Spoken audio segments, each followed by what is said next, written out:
Hello! I wanted to talk about what I thought was interesting today in class and what really touched me. Um, so, we talked about the EQ, and I was thinking about what I want to do as my career and my business, which is photographer, and therefore doing photo shoots, and how the EQ plays almost, 90% role in that. Um, So let's go through the process of a photo shoot. Um, First, somebody emails you saying, "Hey, I'm interested in you shooting blah blah blah." Okay, how do you respond to that email? That is very important. People are serious about emails. I know my supervisor, Natalie, chose her wedding photographer based off of who gave the best email. Uh, So I don't know. It says a lot how enthusiastic you are. You have to be super friendly but not fake, and it's hard. Okay, so the emailing goes well, and you book the job. Um, I'm a natural photographer, so usually I meet people on location. They usually get to choose any location they would like for like a senior session or their wedding, of course. Um, and so then you have to meet with the client. And a lot of times, this is the first time you're meeting the client besides the emailing um, or the stalking on Facebook. But yeah, um, so you have to make that good first impression. You have to be able kind of to read them and work with them because you are directing them nonstop throughout the shoot. Because you're looking for that certain facial expression in the photograph. Whether it be a senior session or it be like a fashion photo shoot. Nobody wants to look like they're crying or sad or upset or emo in their senior portrait session. But something that's okay for fashion. So you really have to work with your client and direct them to be able to get that final product that they desire and you desire as well. Um, which is completely, recognizing facials and um, it's, completely EQ, Uh, yeah. And even when afterwards you've taken the pictures and you're editing them, you're still emailing with your client and you're updating your blog, you're updating um, your Facebook, you're updating your Flickr, and you have to say, I mean, you don't have to, but most photographers say something, really friendly about the couple they just shot, or the fashion shoot they just did. You have to be very positive people, very happy all the time. Have to be able to communicate with the public well, have a good image for the public. Um, yeah, I know.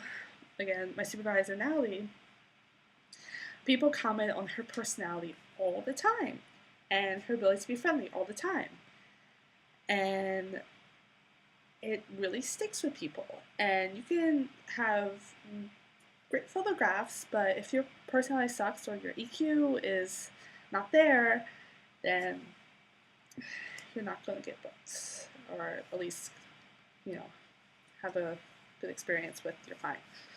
Uh, yeah. And as I'm personally, my EQ, I think it's alright, but I tend to be kind of shy sometimes or not aggressive enough. I know my first wedding, like, I need to be way, way more aggressive and be like, hey, Uncle Bob, sit down because I need to take these pictures. I'm the hired photographer, and whatnot. It's people skills. I It's hard sometimes. Um, so anyway, I also wanted to talk about, um, again, my supervisor Natalie, because she has her own successful photography business as a senior in college. She just won Best Photographer, Wedding Photographer in Annapolis, and was published in the Capital magazine. Um, and yeah, she's young, and as you were going through some of the things in Higdon in class, or as I was reading, I was like, wow, she does this, this, and this. Like, that makes sense. Oh, that's why she's successful. Wow. Uh, so one thing she has done, you talk about growing, but if you're doing the same thing, you can't really grow that much. You can't make clients just appear out of thin air if they're not there. So you try something new, and it may or may not work. Um, Natalie tried to do a boudoir business, um, and it's called Love Lace and Boudoir. And she opened it for about 2 months, and it was doing okay. And then creepy people started wanting to get boudoir shots, and she kind of had to shut it down. It didn't really work out. Um, and she told me, she's like, yeah, okay, you just have to test and try things. Not everything you try is going to work out. It's really just, trial and error. That's what business is, she told me. But then she started Bayside Bride in May of last year, so it's been up for less than a year, and it's a wedding blog.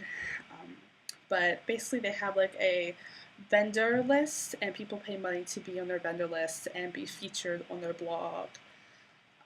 It's kind of advertising thing, whatnot, which is great because she's a wedding photographer. She knows other vendors. Like, this is a way to grow her business in a different way, and it has been very successful. They I know Brides Magazine like reblogged one of their posts, and it's really cool. And so that's a way that she expanded, and it worked for her, and it's continuing to work. I also liked what you said in class about setting high goals for yourself. I know, like, we use this thing called Base Camp for Bayside Bride, and there's all these like to-dos, and Natalie's to-do list is like this, okay?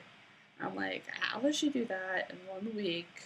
That's crazy. Like, she's a college student. Like, oh my goodness. She always gets it done though. Always.